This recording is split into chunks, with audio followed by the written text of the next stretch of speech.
Hello and welcome to the Columbia Daily Tribune's Behind the Stripes football webcast. This is Tribune sports editor Joe Waljasper along with Tribune football beat writer David Morrison. David, we're back from Atlanta where the SEC championship game did not go well for Missouri, 42-13 loss. That makes they've now gone to the A championship game of a conference 4 times in the last 8 years under Gary Pinkel, but are 0 for 4. What do you see as maybe what separates Missouri from the true elite that can win conference championships? I mean, it just seems as if there's a little bit of a talent gulf between Missouri and, Alabama this year, Auburn last year, and I didn't watch the Oklahoma games in the Big 12, but I assume it was the same way with that as well. I would say that in 2007, Missouri, that year, they should not have lost by 21 points to Oklahoma. I thought it was a similar talent situation. But the other years, I think there has been. Yeah. And I mean, it's all well and good when Gary Pinkel and the coaches talk about their evaluation system and, they find diamonds in the rough, and they do a great job with player development. I mean, they do take those 2 stars and those 3 stars and turn them into all-conference, all-America players. But when you go up against a team that goes about 2 deep with 5 stars, I mean, it shows. Alabama is a team that'll recruit 24 4 and 5 stars a year, and even if 2 or 3 of those are duds, you've still got, basically an entire offense and defense of elite recruits that just keep building on top of each other. And I mean, that's kind of what we saw in as the years go on, as 4 or 5 years of those classes build up, the talent gap gets wider, and it can't be overcome with coaching and scheming and player development and things like that. And I think that's what we saw Saturday. I mean, the prime example to me is a guy like Christian Jones for Alabama, who's, a kick returner, and they hadn't used him on offense all game, and then they just bring him in on a random drive in the third quarter, and he catches 3 passes for 40 yards and a touchdown just because he's a 5-star recruit. He's an elite player.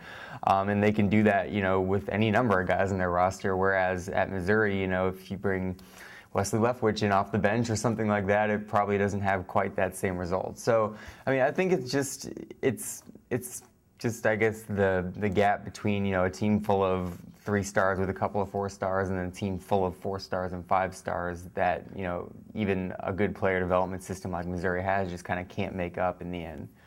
Yeah, that probably ends up hurting depth a little bit. Missouri has, I think some of their frontline players are comparable to Alabama's. In this particular game, I really thought it came down to Missouri's offensive line was completely overmatched to where they could not run the ball at all. And really they couldn't pass block very well either. It's like the successful pass plays tended to be someone just flying through the A-gap, barely touched, and Matty Mock having to scramble to the wide side and throw a bomb that Jimmy Hunt ran under. That really is kind of the one maybe weak spot of the Alabama defense was their cornerbacks giving up deep plays. But if that is your whole offense, you're kind of depending on these sort of sandlot plays, and of course you're not going to beat Alabama. So at least this year, I thought that the big difference between Alabama and Missouri was, I think Missouri's defense back before the game started to get out of hand, and they just sort of said, I don't feel like tackling Derrick Henry anymore, was competitive and could hold their own. I think Missouri's defensive line, at least while Shane Ray was on the field, they were good enough to hold their own against Alabama for the most part. But I thought the big disparity was on the offensive side of the ball, where Missouri's offensive line was, I think, overmatched at every position. So that's how you lose 42-13. It's for them to win, you would have had to have a lot of things happen. Like Alabama did put the ball on the ground a couple times, maybe one more time than they even got credit for. Missouri would have had to recover those fumbles, like when there's a weird punt snap, and Missouri would have had to get in there. A lot of things would have had to happen to keep that game close. A lot of things that did not include their best player getting ejected for targeting in the second quarter. Right. And so it went. I didn't feel like it was, I thought going into it that Missouri could keep the game close with their defense, but I was wrong about that. And kudos to Alabama. And they're off to the college football playoff. Missouri, I think, gets a pretty good consolation prize, the Citrus Bowl, which was about as good as they could have possibly done considering the events of Saturday. They do play Minnesota. It'll be a New Year's Day Bowl, so it'll be well watched. Be on ABC. And they're playing an opponent that's sort of a fringe top 25 team in Minnesota. They're in the AP poll, not in the Coaches Bowl, if I'm not mistaken. So they're kind of right around the bottom end of the top 25. So just your thoughts on what they got out of that bowl and what sort of maybe challenges Minnesota might present Yeah, actually, Minnesota's not in the AP. They're in the college football playoff. But yeah, so many rankings. Who can keep track, right? Not me, obviously. Well, I mean, the Citrus Bowl is the best Missouri could have hoped for with that loss. And actually, they got a little help from the committee in getting to the Citrus Bowl, too, because I was talking with the CEO of Florida Citrus Sports, which puts the game on yesterday, and he said, basically if Mississippi State or Ole Miss had fallen to them, they would have taken them. But, both of them got taken by college football playoff access bowls, and that left Missouri, kind of in a pool with Auburn and Georgia, and, they basically wanted a division champion over those two, and that's how Missouri got in. So this is the best case scenario for them. I mean, this was the Capital One Bowl back in the BCS days, and this is the the first choice of SEC bowls after the college football playoff ones and before that pool of 6, which I'm not sure anybody really understands at this point. So they didn't get caught up in all that mess, and they went to the Citrus Bowl, which is the best they could have hoped for. And then Minnesota, I mean, I think it's a good opponent for them schematically. I mean, they're not an offense that's really done anything all that special this year. They have a very good running back in David Cobb, but I mean, they run him out of pretty traditional sets. They don't try to move around or do all sorts of crazy stuff on offense, and they really don't have that good of a passing counterpoint, which is really what doomed them against Alabama, was the fact that Blake Sims was completing every pass, and then they had to respect that, and then the run game just wore them down towards the end. So, I mean, Minnesota's a team that's not really going to shock you with anything it does offensively, and I think Missouri does well against teams like that because they're very disciplined on the defensive side.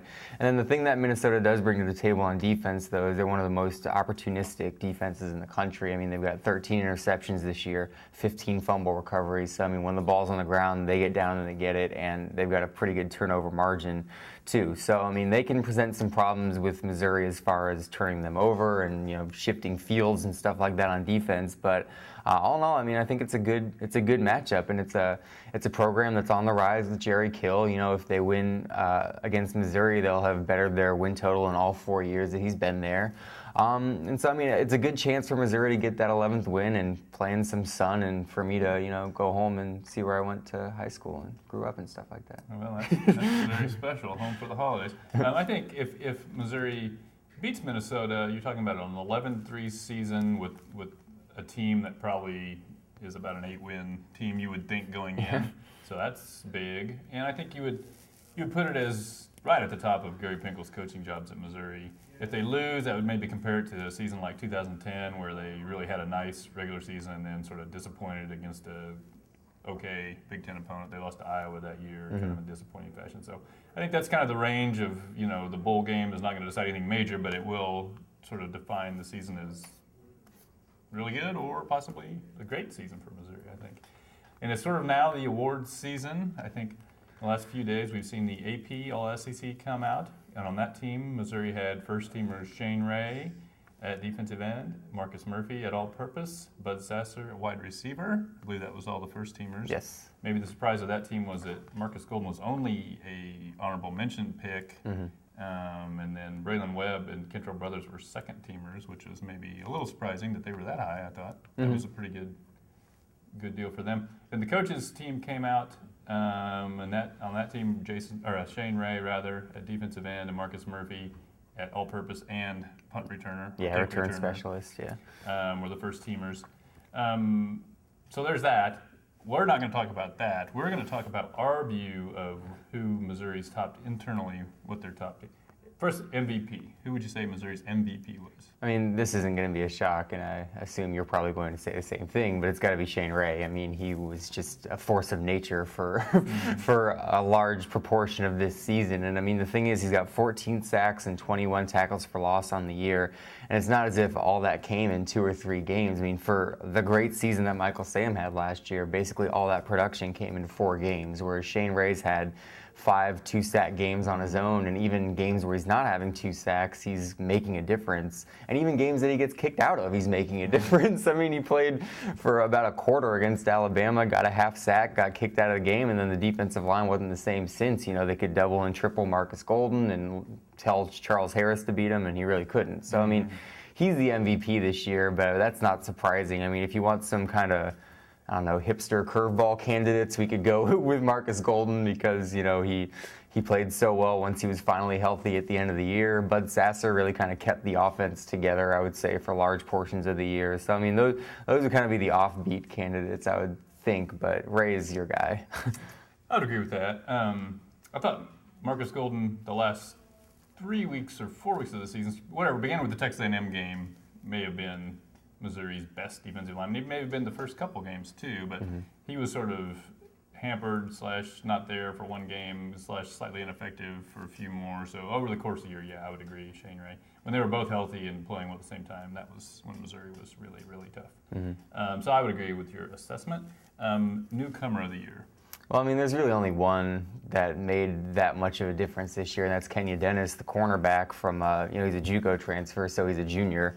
But, he kind of seized the starting role at the beginning of the year and played so well that he kept it the rest of the time. And he really did make demonstrable progress throughout the year, I thought, too, because in the early games, he was kind of susceptible to getting fooled on double moves and pass coverage and things like that. And then towards the end of the year, he was playing that sort of, umbrella cover too well. He's a sure tackler, and he was also even, one of the more adept ones at kind of breaking on balls and knocking them away, where you don't always see that in Missouri's defense, where they're kind of willing to sit back and take those 5 and 6 yard gains every now and then. Dennis was a little more aggressive than the other corners. So, I mean, he's the obvious candidate. If you want to bend the rules of Newcomer, we could say Michael Shearer was really good in his first year starting when he barely played at all last year. We don't bend the rules. But if we want to go to the strict interpretation, then Kenya Dennis.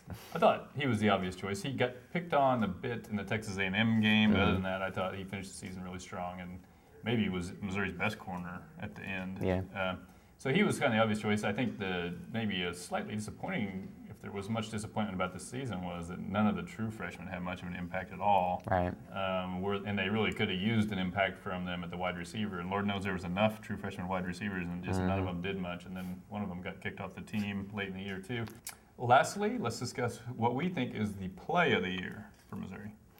There's a couple of candidates. I was thinking about this, and at different points of the season, different guys got them going in different ways. It came down to two for me, and I think my winner is going to be the Bud Sasser 41-yard catch against South Carolina way back at the beginning of the SEC season. Because, without that play, I don't know that Missouri makes that comeback. I think they get beat by Georgia the next week, and I think they might be on their way to a 5-7 or a 6-6 season. But Bud Sasser makes that play. Wesley Leftwich follows it up. They score the touchdown. They go down and score another, and all of a sudden, there's hope in this team.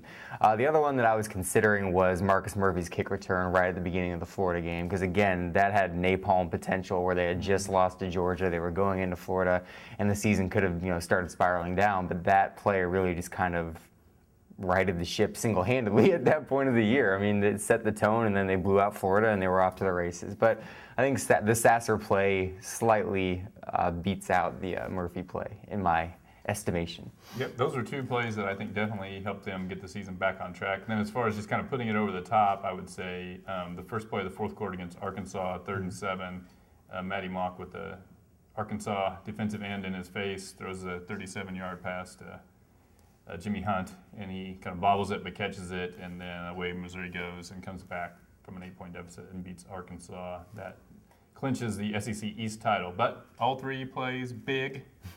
So that will be it for the webcasts until our season finale edition, post-bowl edition in January. So you'll have to do without us throughout the Christmas season as David goes to Orlando and we join him, and Missouri finishes up with the game against Minnesota.